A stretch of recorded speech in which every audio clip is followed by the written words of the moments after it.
This is just a much more user-friendly way to show how we rig these boats when we do cargo ship inspections.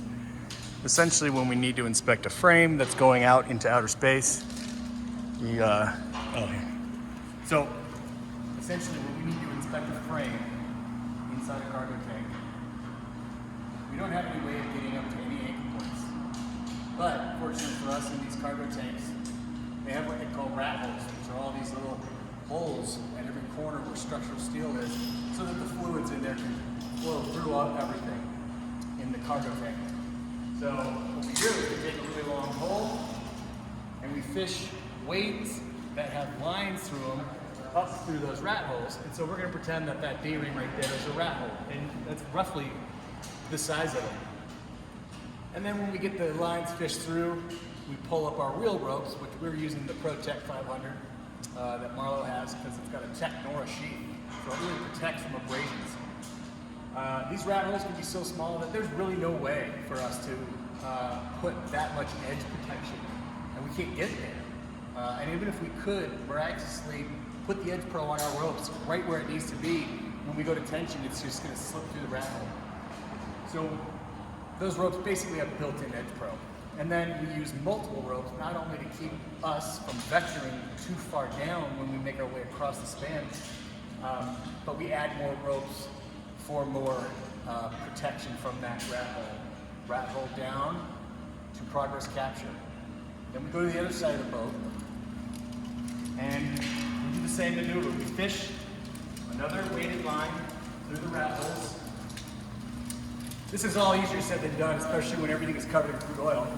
So when we do finally get our ropes down and fish through and down, one side's termination, other side's progress capture. So here, before we tension them as well, we'll have our rope access lines pre-clipped and assembled to all three lines. That way when the system rises, because these tanks are obviously pretty deep, and as it rises, everything is up in there. So now we just need access lines to get up. Now we can inspect, we do UT thickness readings across the frames. And so now we have our X and Y axis mobility.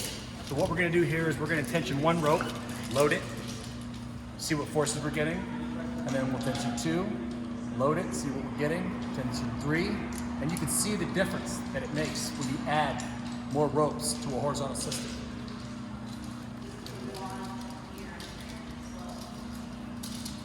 Start with the blue line, since that's on our load cell.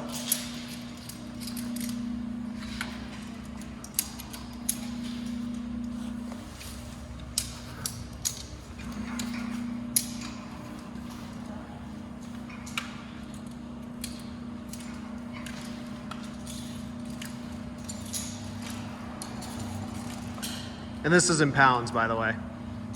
Yeah, so and we don't want to over tension, so we just tension until it's hard for us to do it with a simple Z-drag.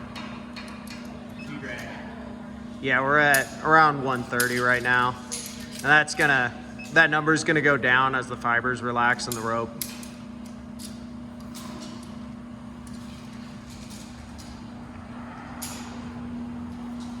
Okay.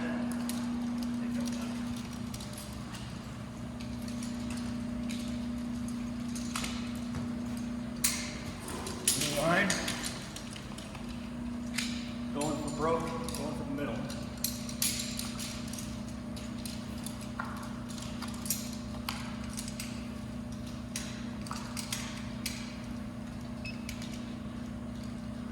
We are at 268 right now, but once again, that number always goes down whenever we do these tests as the fibers relax, and then the rope gets a little bit more of a vector towards the middle.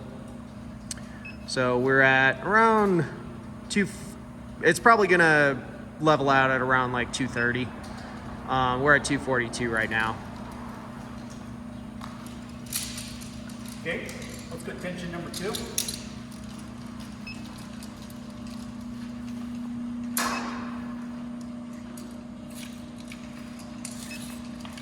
And notice how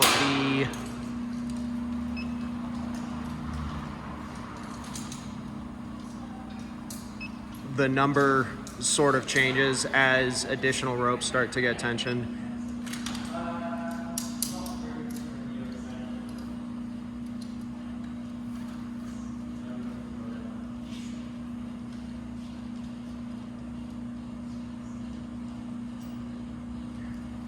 And also after that first rope was weighted, how the overall tension is lowered. All right, 2 ropes, load, suspension.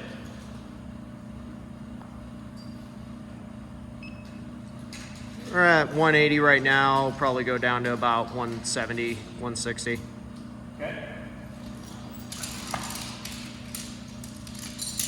Number 3.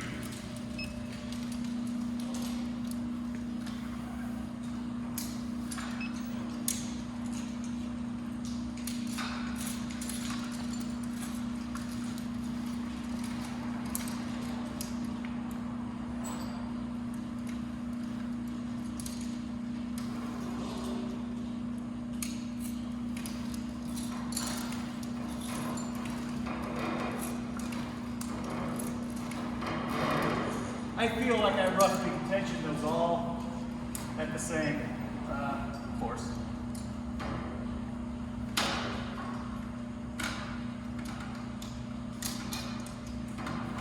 Okay.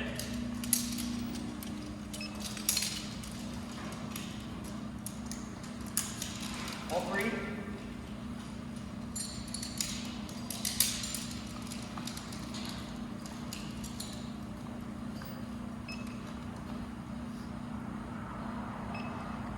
Oh, Stop funking it. oh yeah. Okay, there we go. It's 148. It'll probably go down to mid 130s.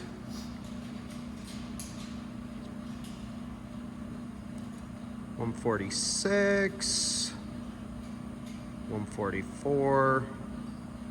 Yeah, let's say mid to high 130s. Yeah, so a significant change.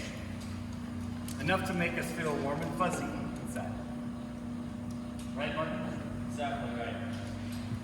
Just working out your angles right here compared to your results. So, Oh, sweet. Can you come to critique with us about that? from what I can see right now, from this is on 2 lines, an approximate angle at 161 degrees, approximately 300% on either side. Okay. So therefore, you were getting about, 160 or so, you thought, so that's approximately half. Just Probably over half. down to 130, Yeah. wasn't it? Well, this was on 2 ropes. On Oh, 2, 2 Yeah, yeah. so Oh, you'd okay. expect about half, so it was just above half, which is about right, considering it's hard to judge exactly if you've got 50% on one row and 50% Right. on the other. Yeah. Yeah, so it looks good. Yeah, there's no real fancy way to just completely even out every single thing No, in this equation. not without This having is a all dyno super on every.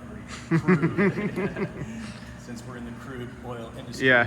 It's a very crude method, but Yeah. nonetheless. But it works, you can see the math Yeah. works, the science works, and it makes you feel good because you know you're reducing the tension, even though you've got some pretty steep angles. Right. You know it's well within the limits and the safety factors. Correct, especially if we choose the right carabiners, the right slings, or any of the right hardware. Ultimately, we don't have to worry about any of the anchorage.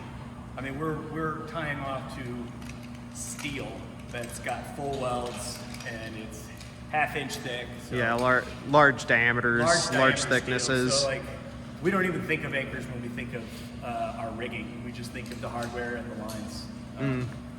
Anchors are easy. Yeah, yeah, in those tanks. Yeah.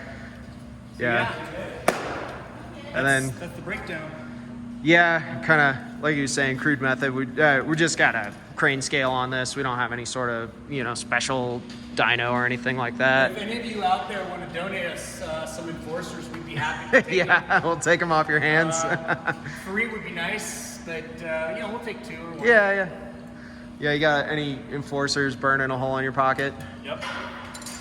But yeah, this is a very unique method for the shipping industry. And then we're here at Rocky Mountain Fire Station 5 on the new, a new tower. Got aid points everywhere, anchors everywhere, got a drop tower, everything we could want. And we've even got anchor structure tied back on the mezzanine so we can work from both mezzanines and do lots of cross haul options, top down options. It's just the one-stop shop. Nice. Cool, cool.